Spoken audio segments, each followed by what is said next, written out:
Bom, então, boa tarde a todos e a todas. Nosso objetivo aqui no encontro de hoje é falar sobre o filósofo francês Jacques Derrida, mas mais especificamente sobre o que é o movimento conhecido como desconstrução e como esse movimento, de alguma forma, afeta o direito. Como esse movimento nos leva a pensar sobre questões do direito, que caminhos esse movimento pode abrir para que nós façamos uma reflexão crítica acerca tanto das práticas jurídicas que nós temos, como dos conceitos basilares que nós usamos para operar na prática jurídica. Legitimidade, coerção, sujeito, etc. Então, esse é o nosso objetivo, falar sobre o Derrida, falar sobre a desconstrução e, de alguma forma, tocar nessas questões que o próprio Derrida, algumas que o próprio Derrida tocou e que os herdeiros e herdeiras dele tocaram no que tange a desconstrução. O texto que eu escolhi para indicar para vocês, que foi o Força de Lei, Fundamento Místico da Autoridade, eu escolhi esse texto porque esse é o texto no qual o Derrida mais especificamente fala sobre direito. E aqui tem um motivo muito específico. O Derrida é um filósofo, só já apresentando aqui, né? Ele é um filósofo francês, nascido em 1930, na Argélia. Então, ele é franco-argelino, conterrâneo do Albert Camus, né? E o Derrida tem uma história muito peculiar em relação à França, porque a língua dele sempre foi o francês, mas ele sempre foi uma espécie de estrangeiro na França. Ele, inclusive, foi expulso da escola, porque ele também é judeu. Ele é argelino judeu. E ele foi expulso da escola nos anos 40, por ocasião do nazismo, né? Depois que acabou a guerra, ele conseguiu uma bolsa e foi estudar lá em Paris, no lugar onde todo mundo que queria estudar filosofia naquela época estava estudando, que era a École Normale Supérieure, que era a grande escola de Paris e da França para se estudar filosofia. E aí o Derrida teve a sorte de conviver com várias pessoas ali que na época eram os filósofos mais brilhantes, não apenas da França, mas da Europa, né? Então ele conheceu Jean-Paul Sartre na École Normale, Georges Bataille, Raymond Aron, que é sociólogo, o próprio Michel Foucault também estudava na École Normale Supérieure, o Jean Hippolyte foi professor do Foucault. E aí então tinha uma geração, Simone de Beauvoir, tinha uma geração de pessoas, de estudiosos, estudiosas, que se concentrava ali nessa escola onde o Derrida foi estudar filosofia, né, em Paris. E a carreira filosófica do Derrida começou na década de 60.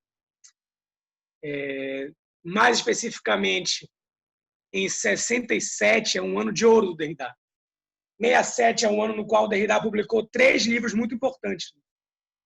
Os 2 mais importantes são A Gramatologia e o Diferença e Escritura. São livros muito importantes do Derrida. Eu vou fazer pequenos comentários dele, mas eu não vou tocar tanto neles agora. E aí, o Derrida começou nessas obras a fazer um certo tipo de crítica filosófica, começou a fazer um certo tipo de leitura de textos filosóficos que era muito incomum e que era muito interessante e produtivo também. Ele começou a fazer um tipo de leitura que tentava fazer o seguinte, deixa eu ver se eu consigo explicar para vocês. É muito comum na história da filosofia que a geração de filósofos atual comece seu trabalho fazendo uma crítica da geração anterior. Isso sempre foi assim, né? Aristóteles fazendo crítica a Platão, por aí vai. Descartes criticando os escolásticos anteriores a ele. A filosofia sempre se constrói assim, nos ombros, o seguinte nos ombros do que veio antes, né? Então, você começar o seu projeto, e no direito também a gente viu isso, Hart criticando Austin, né? Dworkin criticando Hart. Então, o que é novo no Derrida não é ele pegar quem veio antes dele e fazer uma crítica. Isso é o comum da filosofia. Só que o que o Derrida fez foi uma coisa mais interessante. Eu vou ler aqui para vocês um trecho em que o Jürgen Habermas, tenta explicar o movimento do Derrida. O Habermas diz assim: a maneira da crítica estilística, Derrida procede extraindo o excedente retórico de significado das camadas literárias de um texto que se apresenta como não literário. algo como mensagens indiretas com as quais o próprio texto desmente o seu conteúdo manifesto. Queria focar nesse final. Mensagens indiretas com as quais o próprio texto desmente o seu conteúdo manifesto. Olhem só. Então, ele pega um texto de um autor em que este autor quer mostrar, por exemplo, em que este autor quer mostrar a prevalência do sujeito sobre o objeto, e o Derrida mostra que a lógica que o autor pretendeu colocar naquele texto trai a si própria. E que em determinados momentos do texto a gente percebe o oposto do que o autor quis dizer. Para dar um exemplo aqui mais prático para vocês, na Inglaterra se fez muito isso com um discurso famoso da antiga primeira-ministra Margaret Thatcher, no qual ela tentou explicar que não existia racismo nem xenofobia no Partido Conservador inglês. E a Margaret Thatcher disse o seguinte nesse tema, famoso esse discurso dela.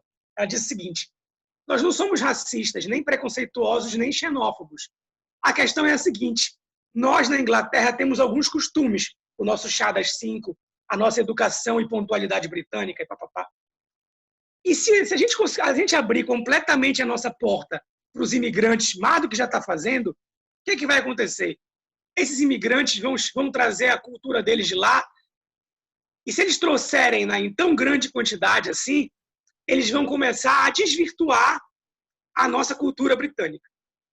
Ela disse isso. Vejam bem, o discurso dela foi para mostrar que o partido dela, o Partido Conservador, os Tories, não eram racistas nem xenófobos.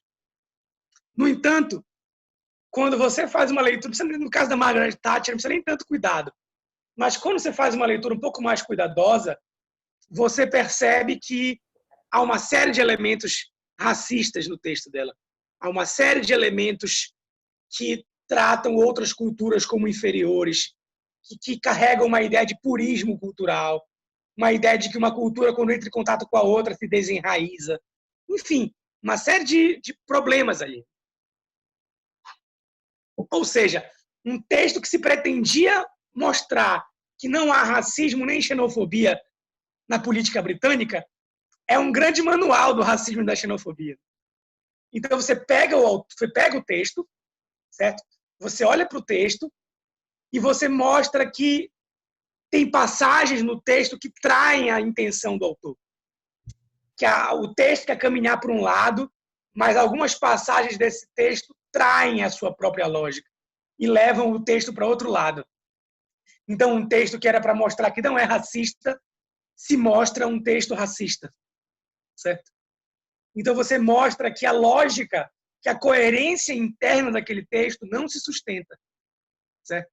E que uma análise mais detida mostra essas aporias, essas contradições. Então, muito do que o Derrida começou a fazer nesse livro de 67, a Gramatologia, ele começou a apresentar esse tipo de leitura. Ele começou a mostrar que abaixo da suposta coerência e clareza de um texto se encontrava outros possíveis significados daquele texto. E mais do que isso, ele começou a mostrar nessas leituras que ele fez, sobretudo na leitura que ele fez de Rousseau, de um texto famoso de Rousseau chamado A Origem das Línguas, Derrida mostra o seguinte, que aquele texto tem várias formas de leitura.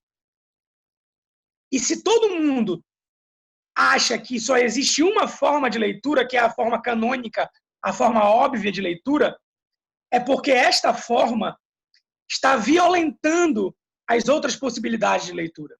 Ou seja, é como se nós tradicionalmente ou convencionalmente apagássemos esse fato. Qual fato? Apagássemos o fato de que um texto, de que a linguagem se presta a mais de um significado. E tentássemos violentamente, certo? Violentamente, atribuir um único significado a um texto, um único significado a uma língua, um único significado a uma linguagem, uma única forma de falar sobre alguma coisa, e por aí vai. Eu pretendo mostrar para vocês ainda hoje que esse argumento tem consequências diretas quando se avalia questões como nacionalismo, questões como diferença, questões como minorias que vivem num território, certo? E que pretendem se manifestar na língua daquele território, mas de outra forma, que não a forma oficial. Enfim, a gente tem muitas nuances aqui. Mas eu não vou me deter nesse ponto agora, certo? Eu preparei aqui para vocês algumas definições de desconstrução que eu posso daqui a pouco falar, posso até falar devagar se vocês quiserem copiar, mas eu não queria fazer isso agora, porque eu queria levar o Derrida um pouco mais a sério. E o Derrida é um sujeito que era muito avesso a essa ideia de que a desconstrução é um método que você vai pegar e vai seguir esse método bonitinho lá nos textos. Não é assim que ele pensa a desconstrução. O pensamento do Derrida é um pensamento muito movediço, muito fluido, e aí não é muito pedagogicamente aconselhável a gente pegar o pensamento dele, congelar num conceito e dar esse conceito para vocês. Está aqui o conceito de desconstrução. Derrida vai se revirar lá no túmulo dele. Só que eu vou fazer isso depois, porque por mais que o pensamento dele fosse fluido e a intenção dele fosse essa, às vezes a gente precisa sedimentar aquele raciocínio num conceito para poder ser didático, para poder explicar, para poder falar sobre ele. Agora a gente tem que ter sempre a percepção de que Derrida era um pouco avesso a essa ideia de que você consegue compreender plenamente uma coisa por meio de conceitos claros e diretos. Ele até fala na gramatologia que ele quer fazer ali uma ciência dos rastros. E que o que você encontra num conceito não é uma definição precisa da coisa, é um rastro. Um rastro que vai levando a outro rastro e a outro rastro. Como se você estivesse procurando alguma coisa numa floresta que você nunca realmente encontra. Mas, enfim, essas são palavras do próprio Derrida. Já não quero usar muito as frases dele, porque elas são, às vezes, muito herméticas. Mas, então, essa forma do Derrida de abordar um texto e realizar uma desconstrução dos textos, claro que ela vai de encontro à lógica tradicional da filosofia, que é a lógica da clareza, da lógica, do conceito fechado, da verdade eterna e imutável, não é verdade? Esse tipo de trabalho que o Derrida faz, de mostrar que um texto pode ser entendido de várias formas, ele contraria, inclusive, aquilo que o Derrida chama de a herança teológica da nossa linguagem.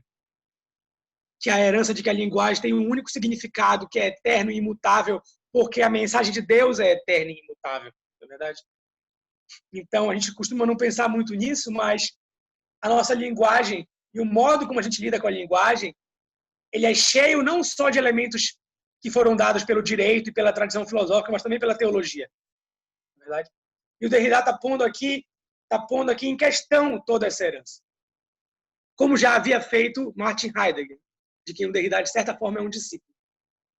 Por essa razão, por colocar em questão as formas tradicionais da filosofia de operar, o Derrida, uma coisa curiosa sobre ele teve muito mais sucesso na crítica literária do que na filosofia, inicialmente.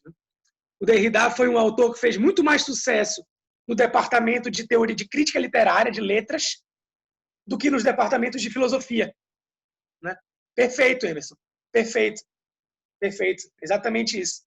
Exatamente isso. Eu vou chegar nesse cuidado quase artesanal que ele tem com as palavras. Né? Muita gente acha chato isso. Eu vou chegar lá quando eu falar do começo do Força de Lei, que ele fala em francês, aí fala em inglês, aí pede desculpa, aí fica falando de tradução.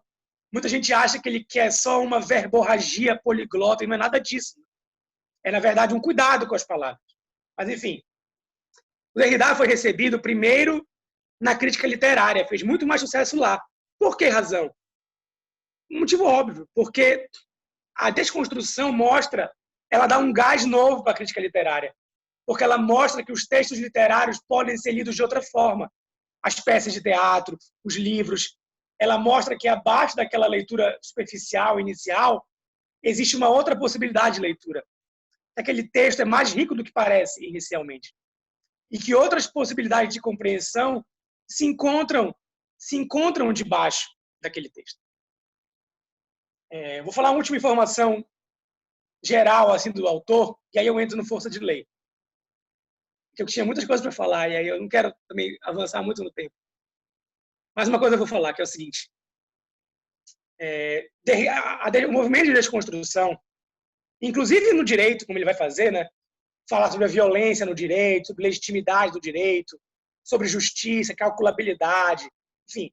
Esse movimento de mostrar que um texto não tem apenas um único sentido, que uma lei não tem apenas uma única interpretação,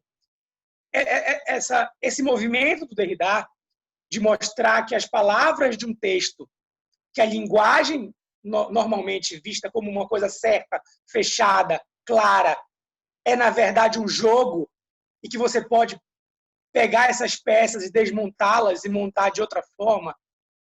Isso para o Derrida não é uma genialidade dele, que foi o cara que viu que ninguém viu na época.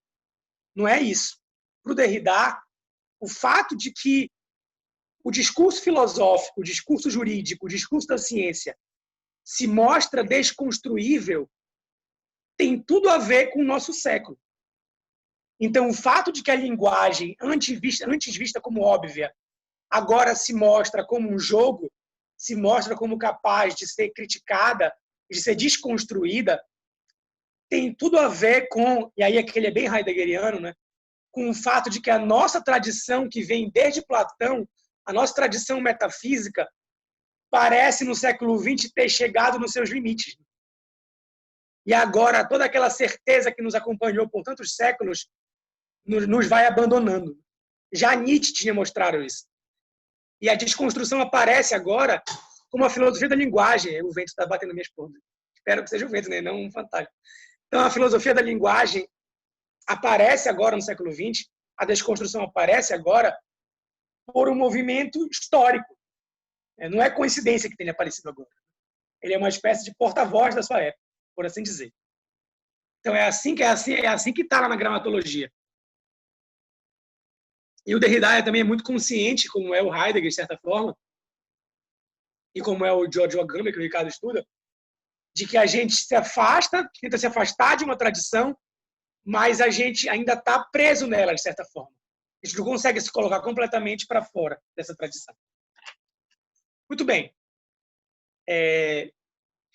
O princípio ético, mas um princípio ético fundamental da desconstrução, com o qual eu queria começar falando aqui, porque, na minha opinião, ele nos dá um caminho muito interessante para pensar algumas coisas que o Derrida vai falar, é o seguinte: é preciso que nós não naturalizemos aquilo que não é natural. Não naturalize o que não é natural. É um princípio ético. O Derrida até fala isso em entrevistas também, não só nos livros dele. E por que isso aqui é um prato cheio para desconstrução? Né?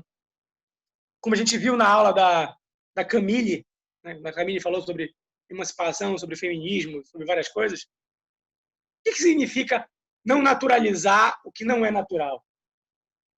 Significa que muitos conceitos, muitas coisas que nós temos como natural, na verdade, são construções. Construções políticas, construções históricas, construções linguísticas, filosóficas, etc. Acho que o exemplo que o feminismo nos faz pensar, por exemplo, é o papel do homem e o papel da mulher. A ideia de que o homem seja definido por uma série de critérios naturais e a mulher por uma série de critérios naturais também. Certo? A ideia de que o homem e a mulher tenham nascido um para o outro por um objetivo natural, reprodutivo, heteroafetivo, e de que unicamente a união heteroafetiva seja naturalmente correta, ou de que só a união heteroafetiva possa levar ao bem comum e cumprir a verdadeira natureza daquela união. Aí eu pergunto, é a natureza mesmo que está falando aqui? É a natureza? Ou é uma vontade política? Ou é uma concepção filosófica que está usando o nome de natureza? O quão natural é isso?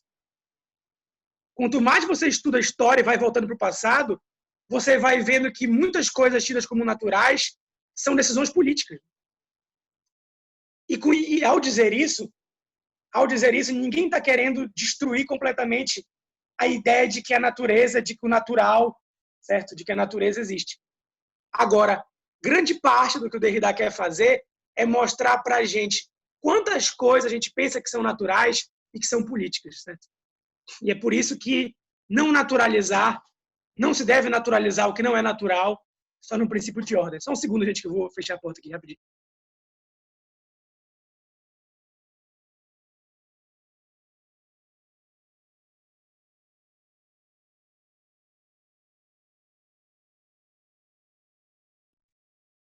Pronto, desculpem. Estão me acompanhando aqui? Vocês querem fazer alguma pergunta, alguma colocação? Eu posso continuar?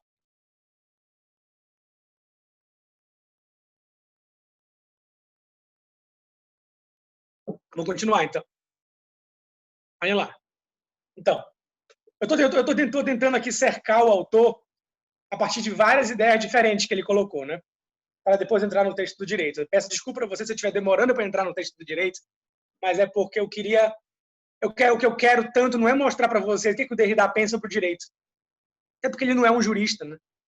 Por mais que ele se esforce, a gente, vocês, nós que temos uma formação jurídica, acaba que muita coisa que ele fala sobre o direito a gente já tinha ouvido. Eu acho que o mais interessante dele não é tanto a opinião que ele tem sobre o direito, mas é o modo como ele se aproxima das coisas, o modo que ele se aproxima. Isso eu quero mostrar para vocês, certo? Eu vou dar mais um exemplo, então, e com isso eu vou tentar dar uma espécie de conceito de desconstrução. O exemplo que eu vou dar é um exemplo da história da filosofia, da história da modernidade. A gente sabe que a modernidade define a si mesma como?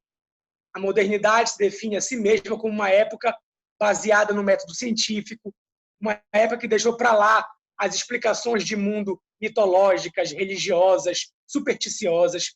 A modernidade tem algumas bandeiras, o progresso, mas não qualquer progresso, o progresso da humanidade por meio da ciência, o progresso filosófico por meio do discurso da ciência. Né? Essa é a ideia da modernidade. Né? Essa é a ideia iluminista, de que a modernidade vai poder se emancipar, garantir a sua liberdade e plena felicidade humana por meio da técnica e da ciência. Esse é o discurso da modernidade, sendo bem resumido. Né? A gente sabe hoje em dia que esse discurso se prestou. Não estou dizendo que esse discurso é completamente equivocado, estou dizendo que esse discurso se prestou, a gente sabe hoje, a justificar várias formas de racismo e de colonialismo, na verdade. Porque se tem o moderno, se tem aqueles que são modernos, certo? Adiantados, científicos, tem aqueles que são bárbaros e atrasados. E que, portanto, precisam ser domesticados e precisam ser levados até a luz da modernidade, na verdade. Então, a gente sabe como o discurso da modernidade, do progresso, das luzes, da ciência, justificou muito de racismo, de colonialismo, etc. A gente sabe como Charles Darwin, por exemplo, foi usado nesse sentido. Né? Não que ele tenha dito isso ele próprio, mas como ele foi usado para legitimar uma ideia de que os europeus foram mais aptos na seleção natural, então eles são uma raça superior. E os americanos são raças mais atrasadas, que precisam ser levadas ao mesmo lugar que já estão os europeus, etc. Um professor que estuda Derrida, que era o professor Peter Fitzpatrick, que faleceu esse ano,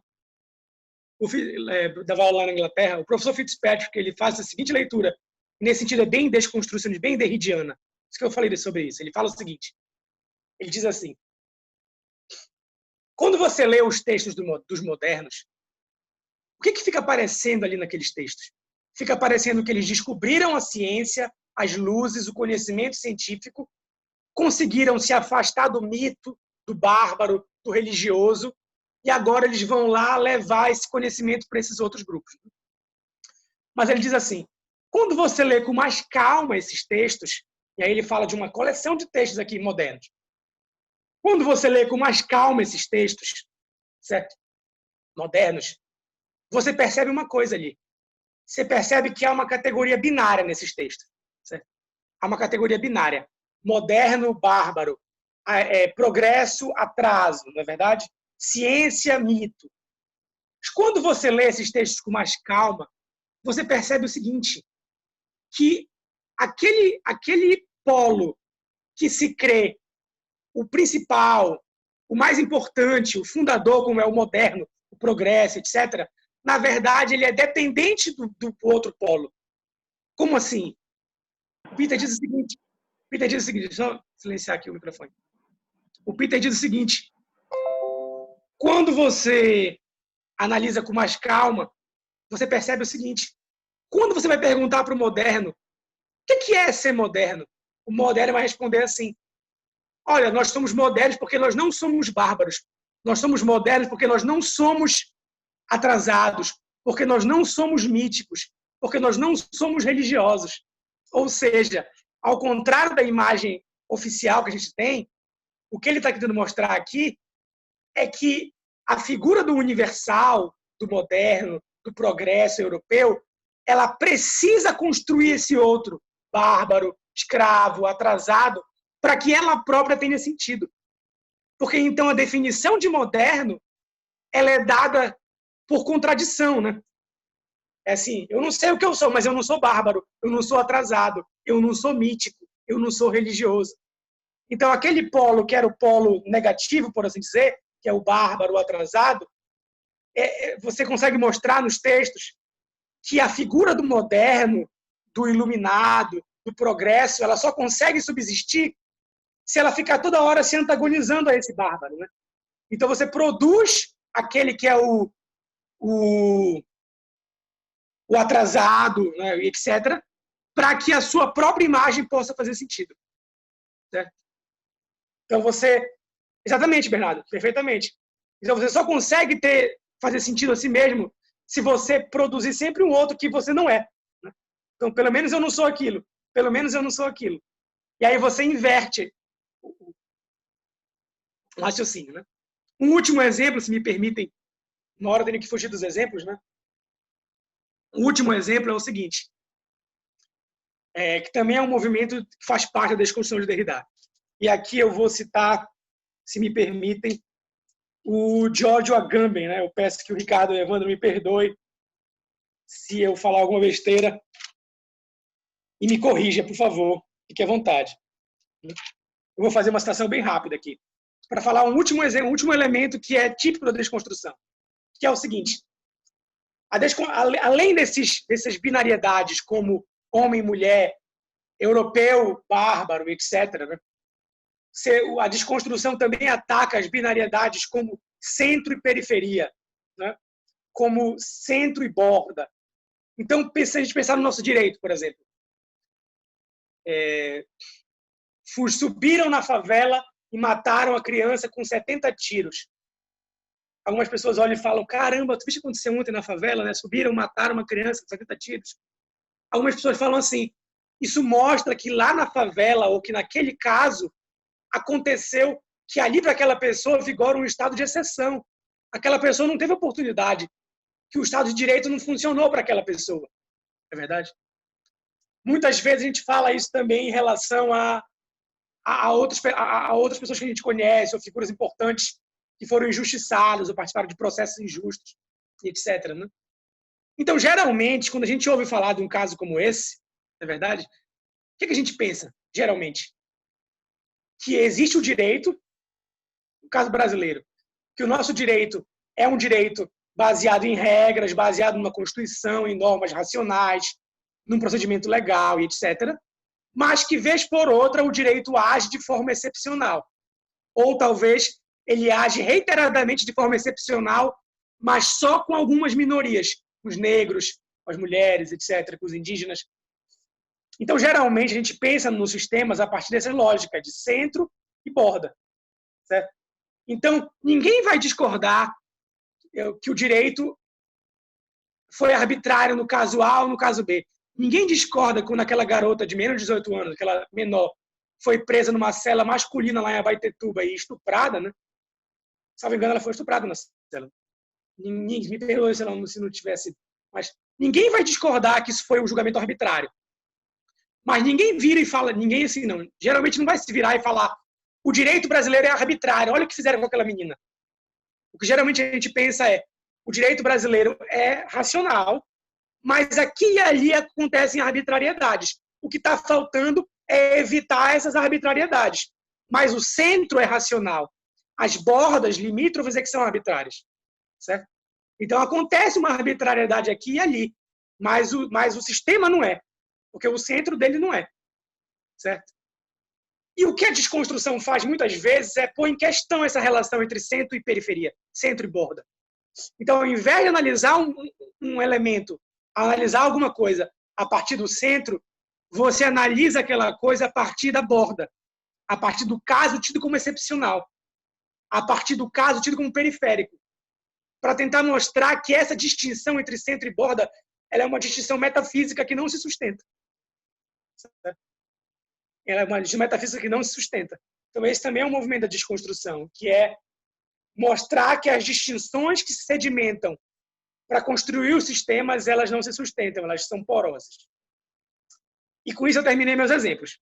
Agora eu vou falar um pouquinho do texto, falar uns 20 minutos do texto, certo? Para respeitar aqui os 50 minutos que eu tinha falado antes. Falar um pouquinho sobre o força de lei.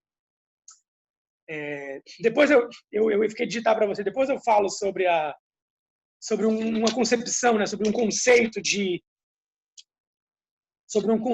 desconstrução. Né? Muito bem. Então, agora eu vou falar aqui um pouquinho para vocês sobre o texto. Esse exemplo que eu dei agora do centro e borda, que eu mencionei o Agamben, é para falar sobre isso. Sobre você pôr em questão a relação entre regra e exceção. E você vai lá na situação limítrofe, na situação tida como excepcional, e mostra que a partir dela é que a coisa pode ser analisada. Você analisa a partir do que é tido como borda.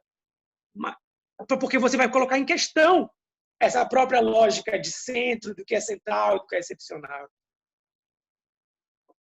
Agora vejam, gente, antes de eu começar aqui, em todos os exemplos que eu dei agora, a desconstrução sempre é uma preocupação ética, né?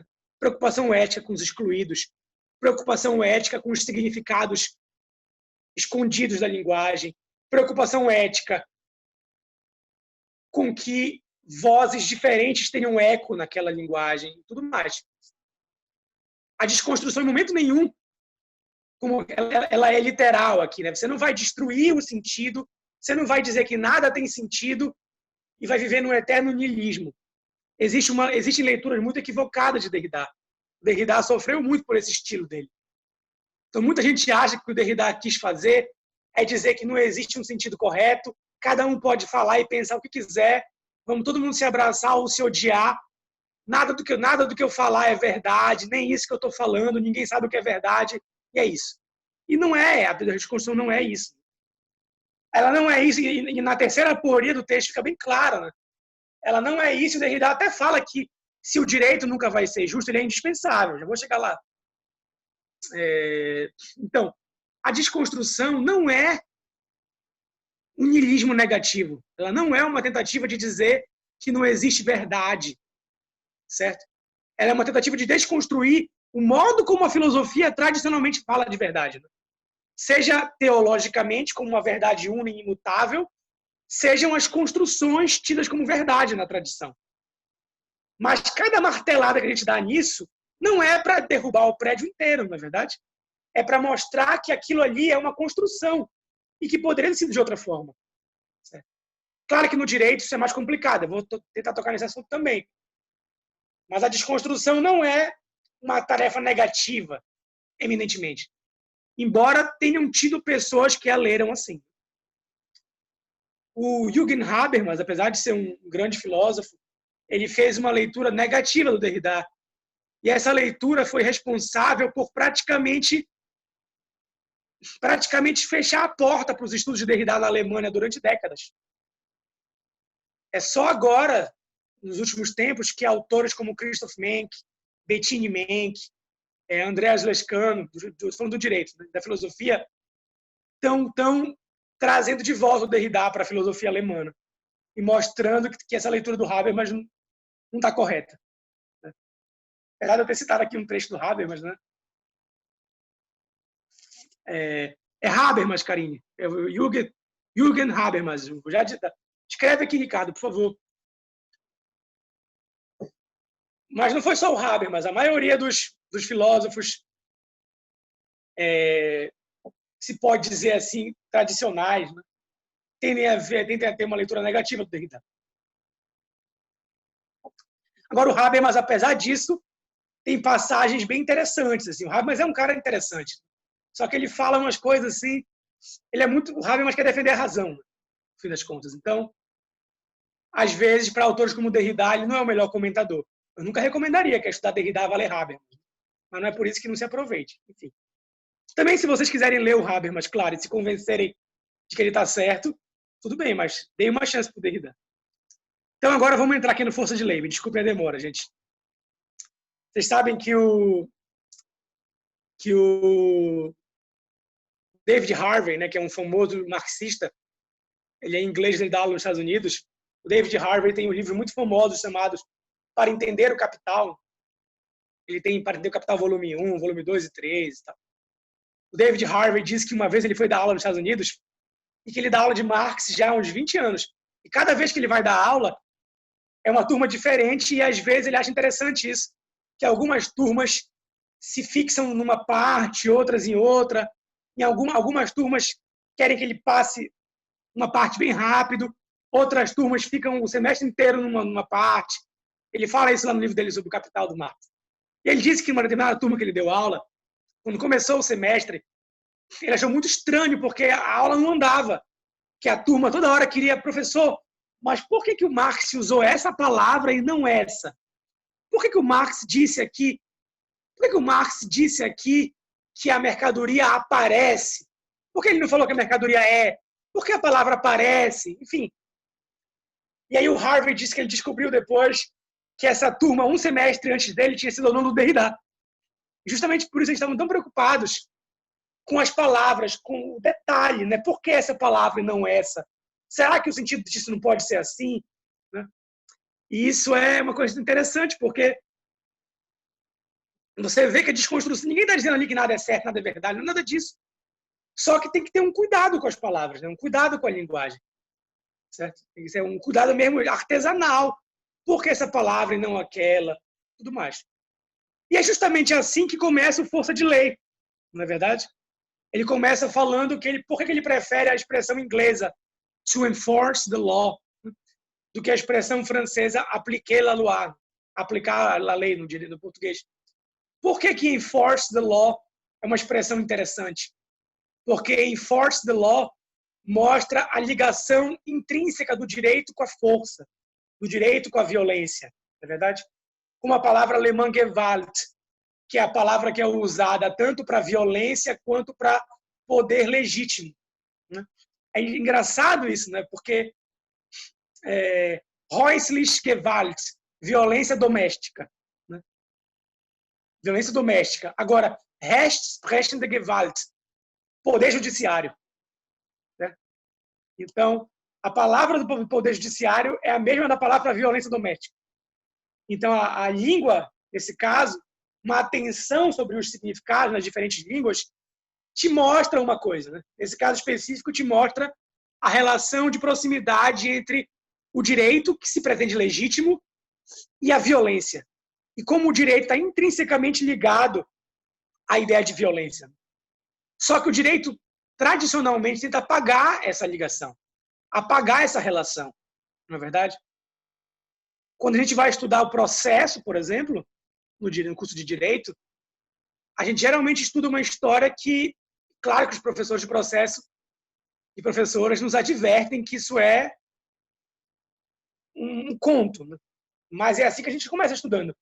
Que existia uma época que o direito era violento, existia a época da vingança privada, né?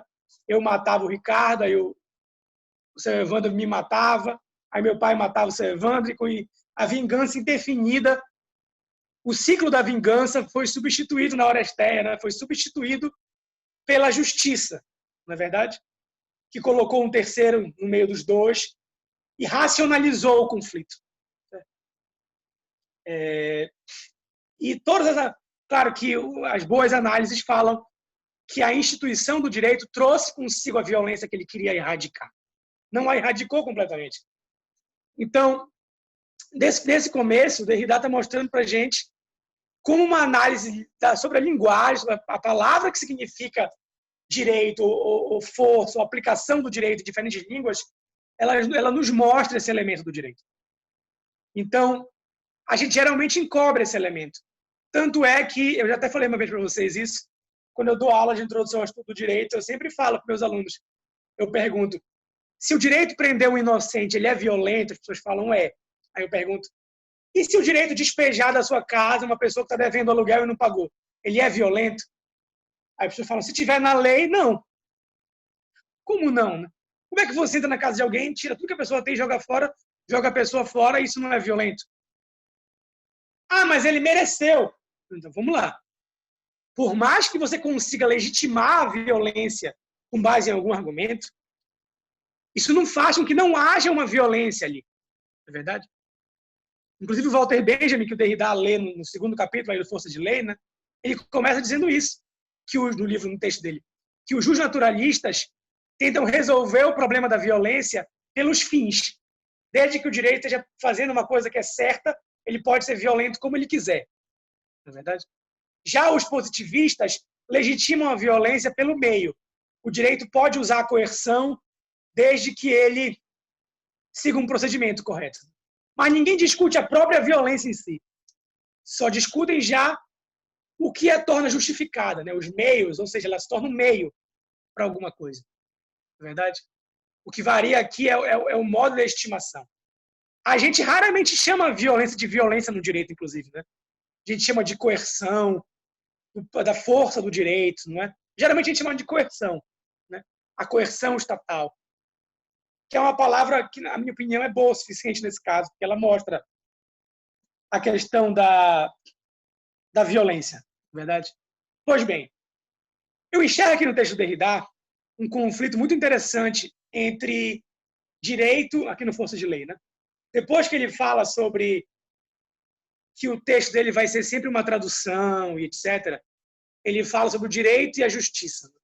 O direito como âmbito daquilo que é legal, que é colocado, que é regrado, e a justiça como âmbito do concreto, do incalculável, do único, daquilo que não pode ser substituído, daquilo que só pode ser atingido da maneira mais específica possível, não é verdade? E aí vocês que são advogados e advogadas sabem muito bem disso, né? Que quando um cliente nosso, eu não sou mais advogado, mas já fui, quando a gente tem um cliente e ele quer que a gente resolva o caso dele, a gente sempre quer que o nosso cliente conte para a gente só o que a gente já sabe que é necessário. Né? A gente que tem experiência já, a gente quer saber só as informações que já vão fazer com que a gente dê o diagnóstico e sabe o que fazer. Mas o cliente nunca quer isso. O cliente quer contar para a gente toda a vida dele. Né? Quer contar para a gente os pormenores, até o final dos pormenores, não é verdade? O mais concreto possível, até a roupa que ele estava no dia que ele foi ofendido e tal. Por quê? Porque ele sente que, para ser feita justiça, é preciso que a instituição conheça o caso dele no mínimo detalhe possível. Porque, para ser justo, certo? Para que a justiça precisa alcançar o mais milimétrico, o mais singular daquela situação. Mas o direito, por excelência, não pode fazer isso. O direito não pode, não é porque o advogado está com preguiça de analisar ou porque o juiz tem muito processo. O direito é estruturalmente feito por generalizações, por padrões normativos. Não é verdade? Inclusive, é uma aporia que o Derrida traz também. A decisão correta, ao mesmo tempo que ela tem que ser a mais pormenorizada, ela só é correta se ela se basear num padrão. Ou seja, ou você é pormenorizado ou você segue um padrão. No entanto, no direito, a gente é obrigado às duas coisas. Isso que é uma aporia. Né? Uma aporia não é um paradoxo. Certo? Uma aporia é uma coisa que, estruturalmente, as duas coisas se encontram juntas ali. Né? E você não tem como resolvê-las por causa disso. Elas estão as duas ali, se batendo uma contra a outra. A calculabilidade do direito, né? E a indecidibilidade da justiça. Certo? E aqui eu preciso fazer uma crítica muito importante, a meu ver, a qual eu tenho certeza que vocês conhecem, porque a gente passa o curso de Direito inteiro vendo isso. E nem sempre a gente percebe isso com muita clareza. Né? Que é o seguinte, como é que funciona a argumentação jurídica na dogmática jurídica, de um modo geral? Ela funciona para esconder aporias. Quer ver? Me falem se vocês não lembram do que eu estou falando. Geralmente, os livros de dogmática, mesmo os bons aqui, quando eles vão apresentar uma teoria, como é que eles apresentam a teoria? Eles mostram uma teoria inicial que era ruim por um motivo, uma teoria A. Depois eles mostram uma teoria B, geralmente já era melhor do que a A, mas era ruim por outro motivo. E aí eles resolvem a teoria A e a teoria B por uma teoria C que faz a superação das duas, que é a síntese, né? Que resolve, que ela tem um pouco de cada uma e ela é a teoria perfeita para resolver o problema. Então você tem, por exemplo, uma ideia do juiz que para decidir um caso tem uma tabela já, que ele não tem nenhuma liberdade de interpretação, tem uma tabela de peso de provas, a teoria é ruim. Aí tem uma teoria de uma motivação livre, que o juiz pode valorizar como ele quiser as provas, também é ruim porque aí já é muita liberdade. Aí uma ele está amarrado, uma ele está muito livre, até encontrar do meio. Não, ele tem liberdade, mas tem que motivar. Uma espécie de... Como é que a gente chama? Como é que os processualistas chamam, Bernardo? Livre convencimento motivado, né? Não sei se ainda persiste essa expressão. Estou querendo só mostrar aqui o raciocínio, né? Você tem o A, o B e supera na C. Na dogmática civil, isso também é lotado. Uma teoria A, uma teoria subjetivista, objetivista e a terceira que supera. E o que o Derrida mostra, nesse pequeno texto de direito aqui, é que nós temos no direito paradoxos, aporias, que não se resolvem, certo? Elas se chocam. E o direito é um edifício no qual as aporias se chocam sem se resolver. Então quer dizer que o direito não tem um fundamento fora dessas controvérsias? Então a gente tem que esquecer o direito? Não. Eu não vejo assim, pelo menos. O direito tem essas aporias. Né? Agora, ele diz também, o Derrida lá, né? Obrigado, Bernardo. O Derrida diz isso lá. Se a justiça milimétrica, individual, é incompatível com o direito, por outro lado, certo? Por outro lado, ela precisa da força do direito. Ela precisa do direito. O direito vilipendia a justiça, generaliza o que é individual, não é verdade? Mas, ao mesmo tempo, é a condição da efetividade do que é individual. Então, é uma aporia muito interessante. A leitura que muitos fazem, que eu mais gosto aqui, é a de que essas aporias mostram que nosso trabalho em relação ao direito precisa ser sempre um trabalho reflexivo, um trabalho crítico de sedimentação de linguagem. Não é verdade? Vejam, já me encaminhando para o fim da minha exposição aqui, vejam um exemplo. Primeiro que para que uma demanda seja justa, para que faça justiça, é preciso você ouvir a linguagem do outro. Não é verdade? É preciso você ouvir a linguagem na sua individualidade. No entanto, para aquilo se tornar uma demanda jurídica, tem que ser colocado na linguagem da lei, o que vai gerar uma injustiça. Olha o projeto do Bernardo, meu orientando, por exemplo, que é sobre proteção de deficientes pela defensoria em ações coletivas. A teoria do processo coletivo tem uma questão fundamental que envolve linguagem, que é a questão da representatividade. Como é que você vai representar a voz de várias pessoas? Como é que eu posso garantir que aquela pluralidade vai ser representada? Será que toda representatividade já traz alguma arbitrariedade? Eu acho que é inegável, né? Toda representatividade de massa tem alguma singularidade ali, não vai ser ouvida, não é verdade?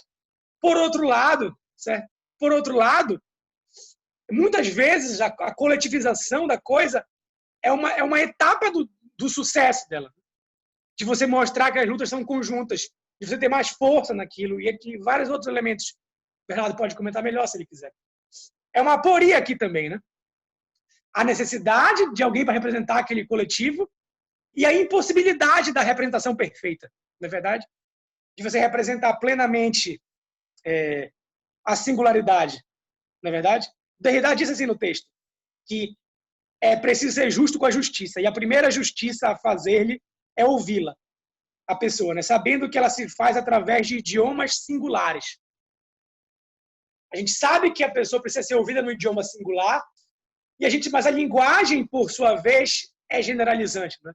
A estrutura da linguagem já é por si aporética. E é por isso que as práticas linguísticas como o direito elas estão em constante desconstrução.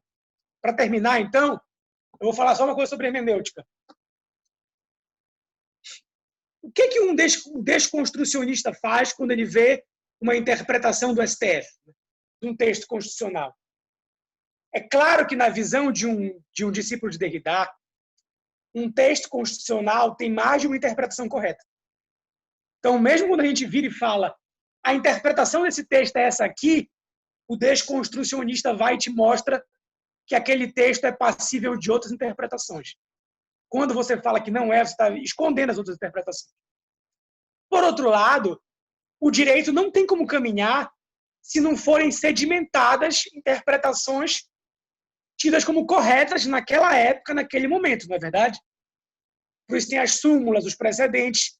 Você não tem como operar o direito e garantir a efetividade ao direito se toda hora as interpretações puderem ser sempre questionadas e se mostrar sempre várias outras possibilidades.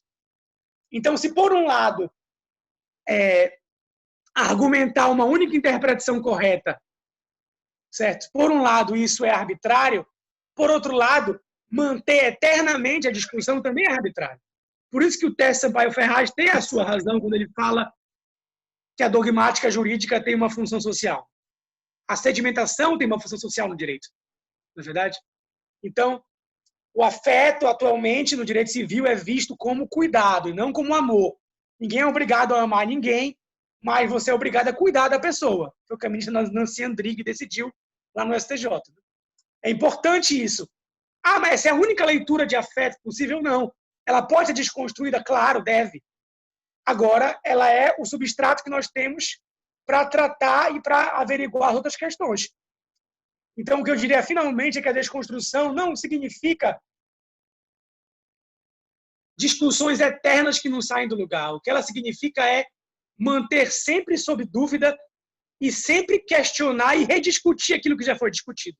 E tentar, na medida do possível, tentar sempre reconstruir os enquadramentos. Qualquer enquadramento que o direito fizer vai ser arbitrário, né? Como, por exemplo, quando você tira uma foto, você olha para aquela foto, é possível você ver na foto as preferências da fotógrafa, do fotógrafo, não é verdade? O fotógrafo quis realçar aquilo e não realçou isso aqui. O direito é assim. Os enquadramentos que a lei faz, seja a Declaração de Direitos Humanos, seja uma lei qualquer, ele sempre é arbitrário em certo sentido, porque ele inclui um grupo e exclui outro. E o papel da desconstrução é sempre mostrar esse vão e tentar redefinir esses enquadramentos. Os críticos de direitos humanos sempre falam isso. Tem até um livro muito bom sobre isso. Posso mandar para vocês, está em inglês. Sempre falam sobre isso, que as declarações de direitos humanos, seja quando elas verificam que o humano é aquele racional, excluem, por exemplo, quem não é tido como racional, ou as declarações que foram mais eurocêntricas e que acabaram se tornando só declarações para homens brancos europeus. Os enquadramentos do direito são mais ou menos arbitrários sempre, porque um enquadramento vai deixar algo de fora.